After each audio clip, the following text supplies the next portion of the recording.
think it feels great to be honored by the Asian American Business Development Center for the outstanding 50 Asian Americans in this country. Again, I would love to thank the team that has been working with INSZoom for last 7 years, and along with my family, and also my brother Raj, who has been working with me and every day and making this company very successful.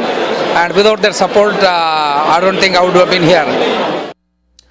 I don't think I would have been here are the words of Umesh Vaidyamath. He recognizes the support that he has received on his way to the point where he is recognized as top 50 Asian businessman. And we are fortunate to have him here today with us at ITV studio. Welcome and congratulations to you. Thank you. INSZoom, the name is such a catchy name. What it stands for, you want to share with our viewers? INSZoom, when we started back in '99, initially plan was to provide an ability for the foreign nationals to see what is happening in a law firm while their case is being processed. So Zoom is basically, you provide a transparency, you could see what is happening, because during '99 and during .com boom, a lot of people are getting H1s done and green cards done. It's very rarely you'll find out what is happening in a case. So we wanted to provide a transparency to their case that is being processed. That is how the INSZoom started. So INS basically stood for Immigration National Service, and Zoom was basically zooming in. If you look at our logo, it basically has a magnifying glass. That's where it started. But today what we do and what we started, there's a huge difference. And over the years we have learned many things, and we have been evolving our product, our ideas and our services. Let us try to see the steps of your evolution as Umesh Vaidyamath with INSZoom. You did work as software engineer in India, and then while you moved on 4th July 1990 probably to United States. Here also you worked, you were serving others before starting your own business. So the experience of working in India with some companies and experience of working with some companies here as software engineer, what was the difference? What did you learn which helped you in formulating the idea of INSZoom? My experience in India is very, for a very short period. I graduated in '89 and in August. So I was in the US in 1990, July 4th. And so while I was working, I was working for a company where basically they would train you on technologies and mainframe, and they would basically send you to United States to work. So the experience that I had in India was basically to train and to get trained to come to United States and work. So nowadays the things have changed. So I really don't have experience to say in India. Any experience that I have gained, this being in the United States from day one in my career. So there is no way I can recollect, what I did that great project and that helped me, but all of my experience has been in the United States, and from 1990 till today. Talking about INSZoom's initial days, you must have discussed with certain people, and whenever you have some idea, you talk to anybody. There are two types of people. There are some who say, what are you talking about? It's not going to work. There must have been some people of that kind also on your way. We had basically when this idea was conceived, we thought, hey, this is a good opportunity. And we had another partner that's supposed to be working with us. And after probably in 2 months, he got tired, and he gave up on what I was trying to do. And but I did not stop. I knew this was going to work. I really wanted to make this happen, and it has been my dream since I became a software engineer. When I went to engineering and computer science, to build a software product in my life.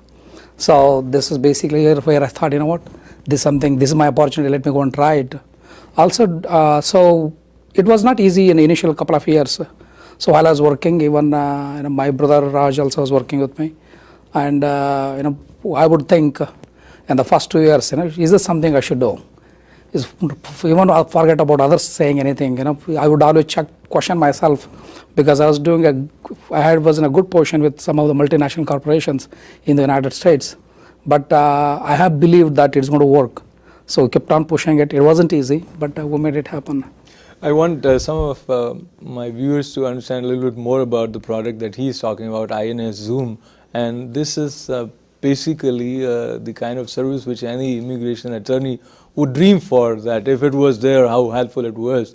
And not only attorneys, they are also helping Fortune 500 companies and universities and hospitals. And so if for a layman you want to sort of give a few more details so that they can comprehend the kind of services which are helping all these end users of this product. And also allow me to add, when you start conceiving of creating this kind of product, what is all it that you need on your table in terms of information? For a layman to understand what we do at INSZoom, probably many of you go into a law office and you see that the attorney is sitting with a pile of files on his desk. So it basically shows that this attorney may not be very organized. So we basically went back and created a system in which they could go completely paperless, so that they could go and reach out to a file only if needed, otherwise everything can be online. That's one step to getting them organized, the law firms. Then the second step was to provide a transparency to these foreign nationals whose visas are being processed. They could log in, they could check case status, they could update the information through the web. Because if you look at it, the way the immigration is being done, you have a foreign national in other part of the world, and you have the law firm in another part of the world, then their sponsor either is an employer or their family, they are in different parts of the world. So to be able to bring all the information together, so we provided a system on the web. So that basically it is not a free like Hotmail or anything. This is something you have to pay to use the services. So if for somebody who's an immigrant to be able to understand what INSZoom does, we basically help the law firms to stay more organized and to be more efficient. So with this, they should be able to increase their efficiency by 20 to 30%. Wow. So with the staff that they have, so if they have a staff of 10 people, and if they are processing, let's say around 50 cases a month or maybe 60 cases a month, they should be able to increase their caseload by 80 or 90 cases a month with the same staff. Wow. So what is important for us here is whether we are going to take the help of INSZoom or not, the vision and the conviction and the courage with which Umesh has worked, it might be relevant for anybody who is dreaming of doing something somewhere. And you have not restricted yourself to United States, you have your presence in UK, Australia. How do you manage to sort of have that kind of energy and ability to realize this vision of spreading this much? I think one thing leads to another. So when you are working on a project, when you have a great team, and I think that basically encourages you to do new things. Again, I feel very lucky that I've been surrounded with the people who have a lot of energy and who do a lot of positive contribution to the company and to the ideas. So that basically drives us to the next level every year. Talking about the next level and talking about your partnership or your support being accepted by a company like Microsoft, how was it when you came to know that instead of building and developing their own product, they want to make use of what is existing in the form of INSZoom?